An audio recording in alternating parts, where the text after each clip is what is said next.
Everyone's always asking what the difference between a standard Maxim feed block and an MG34 converted feed block looks like. This is the standard Maxim feed block. This feed block here is converted to take the MG34 belts. The main difference is a switch that you can see is added right here. So, as you can see in the original Maxim feed block, this part right here is solid, okay, and that doesn't allow the tail of the belt to go through. This is the conversion switch on the MG34 belt. What this allows you to do is down is the fabric position, so that the fabric slides right past here and out. However, if you pull the switch up, it opens up a slot there. That slot allows the MG34 belt tail to come through the feed block and out of the gun, so that you don't have to flip the belt around or do anything weird. Now, that is the main difference. Try to get a close-up of the switch. As you can see, this is a complex switch, not just like some little tiny piece added. Sometimes it's stiff.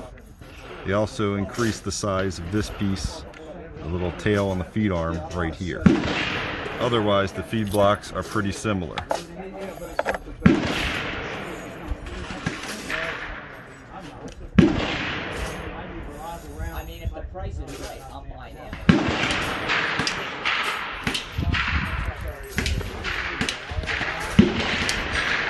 On this side, there's really no significant difference in the feed blocks.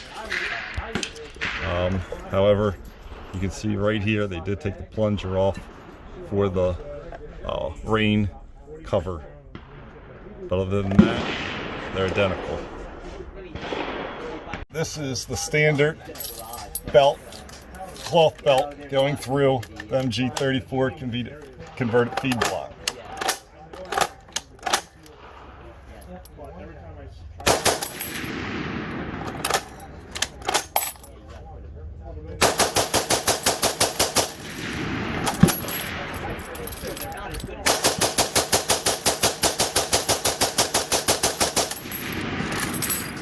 So now when you want to convert to the MG34 feed block, go like that.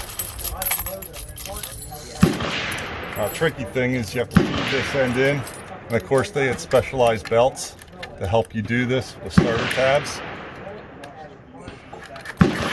Let's get it up and in. It's not too bad.